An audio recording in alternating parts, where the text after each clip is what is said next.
I was a young man courting the girls, I played me a waiting game. If a maid refused me with tossing curls, I'd let the old earth take a couple of whirls, while I plied her with tears in lieu of pearls. And as time came around, she came my way. As time came around, she came.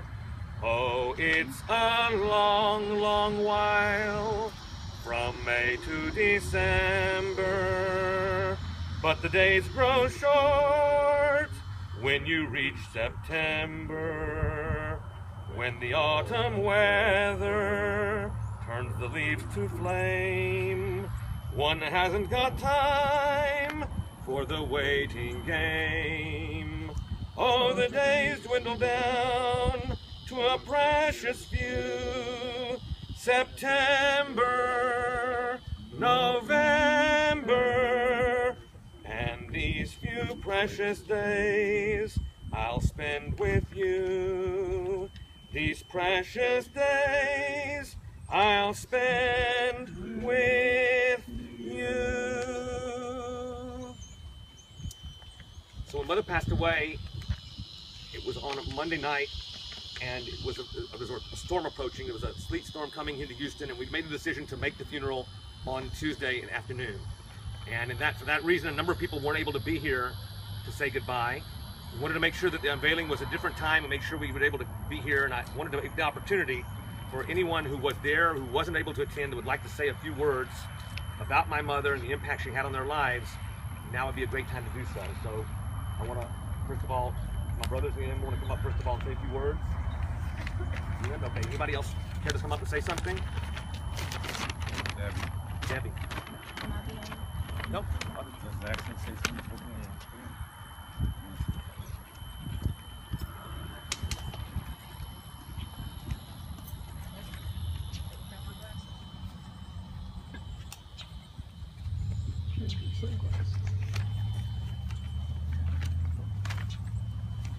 For me, growing up in Bay City in the 1950s was exactly like a scene out of the Andy Griffith Show, with the Den clan being part of the cast.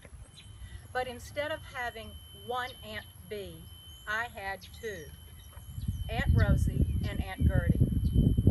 Aunt Rosie had two daughters, Merle and Belinda. Merle and I were so close in age, we were like Irish twins.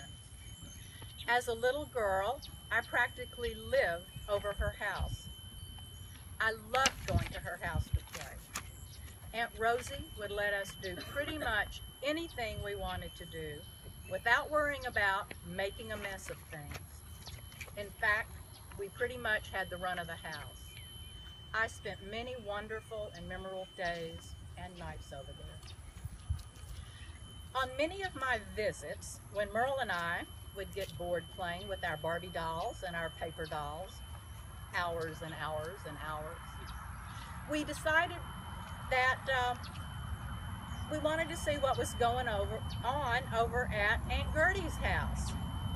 Since these aunts only lived a block apart from each other, getting there was so easy. Merle and I would just walk through her neighbor's backyard, as there were no fences at the time. We would run across 12th Street and go directly to Aunt Gertie's. During those early years, Aunt Gertie had 3 boys, known to us as Bubba, Stevie, and Brian. Bubba and Stevie were very close in age to Merle and me. Brian was my brother Avram's age, so Avram spent a great deal of time at Aunt Gertie's house. In fact, he was like her 4th son back then. Whenever Merle and I showed up, it would be reasonable to assume there would be the 5 of us kids at her house, or 6 if Avram was there, which was most of the time. But this assumption would be wrong. You see, Aunt Gertie's house was the kid magnet of the neighborhood. You know, the house where everyone in the hood wanted to hang out. It was kid heaven. There was always some kind of ball game going on in her front yard.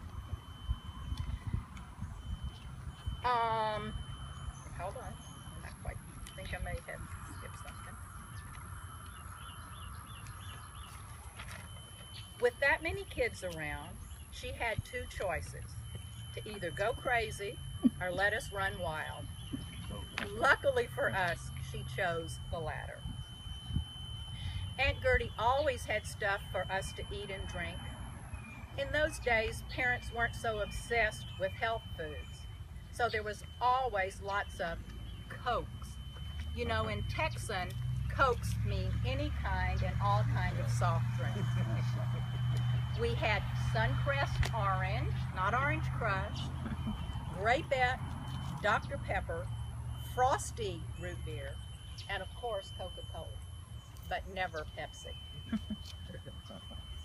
We also had the pick of other great kid snacks of the 1950s. Hostess Twinkies, cupcakes, and snowballs. We must have always been hopped up on sugar, I guess, but Aunt Gertie never minded. Merle and I also loved going to Aunt Gertie's for another reason. Aunt Gertie had gone to high school with one of our favorite TV stars of the 50s, Gail Storm. Merle and I loved Gail Storm, and we loved having Aunt Gertie tell us about it over and over and over. We never got tired. We actually felt a connection to her through our aunt. Scouting was very big in the Denn family. Cub Scouts, Boy Scouts, Brownie Scouts, Girl Scouts, you name it, the Dens were part of it. One year when I was a Brownie Scout, I wanted to win a free trip to summer camp by selling the most Girl Scout cookies. I went to Aunt Gertie's house and asked her if she would help me. She was more than happy to. We sat at her kitchen table, which was right by the phone. She pulled out that little Varsity phone book and went down the list of names alphabetically, picking out everyone she knew. She wrote a little script for me to read, and I would call each name on that list, reading the script, and take pre-orders. I sold a total of 113 boxes of cookies that year. And yes, I won the trip to Brownie Camp that summer.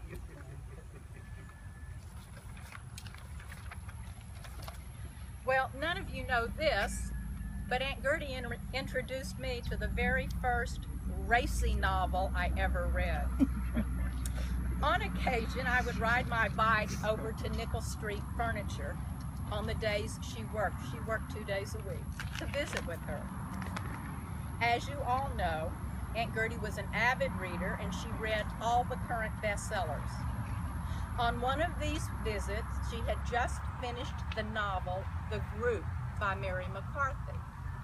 I was asking her about it when she up and said, "Here, why don't you take it since I just finished it?" Wow, I thought it was amazing. It must have been. I still remember it to this day. Of course, by today's standards, I guess it was rather mild, but back then it really pushed the envelope. Aunt Gertie also taught me how to make matzo balls. It was her job at Passover Seder to make the matzo balls for the soup. They were never made ahead of time. When we would get to the part in the Seder where it was about time to start the meal, she would discreetly get up from the table and go back into Nanny Rose's kitchen. A few seconds later, I would get up and sneak away and follow her into the kitchen to watch what she was doing. She instructed me to never roll the matzo balls into balls, as that would make them come out hard. Just scoop a spoonful gently, pat it into shape, and then scrape it into the soup. That way they would always be light and fluffy, and that's how I make them to this day. It was Aunt Gertie who had the burden of calling me on the morning of my 45th birthday to tell me my father had died. Aunt Gertie played the piano at my wedding, and she played the piano at my mother's wedding.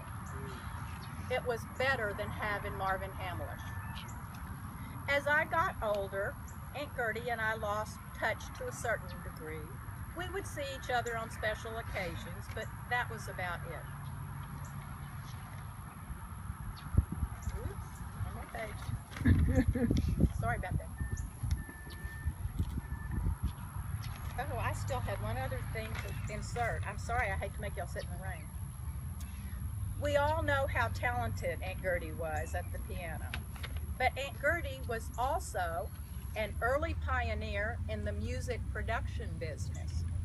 In the early 1960s, she started one of the very first boy bands called the Democrats.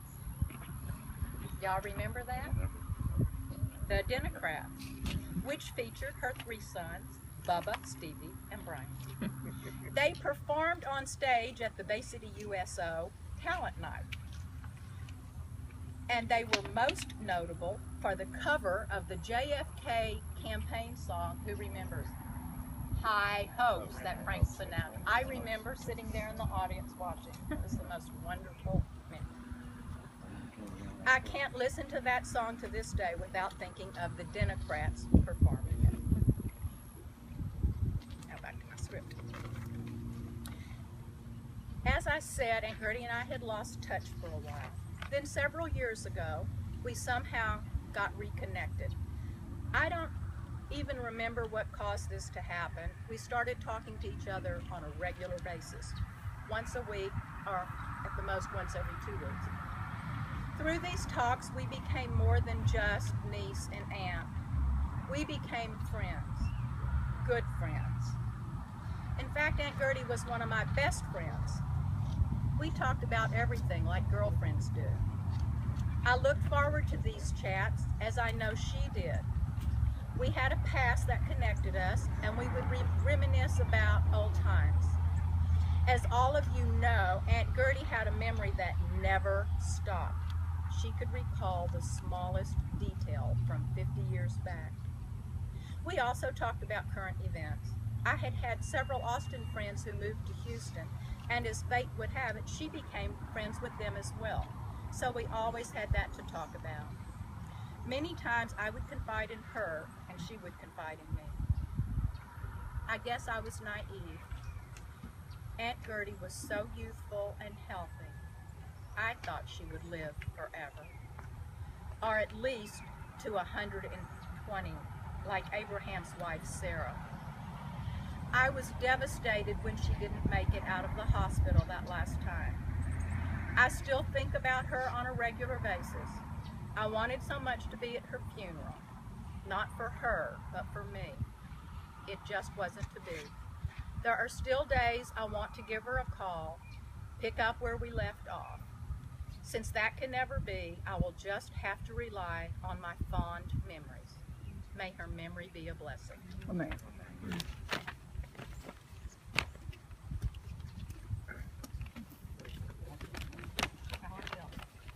Anything else that comes, Jerry?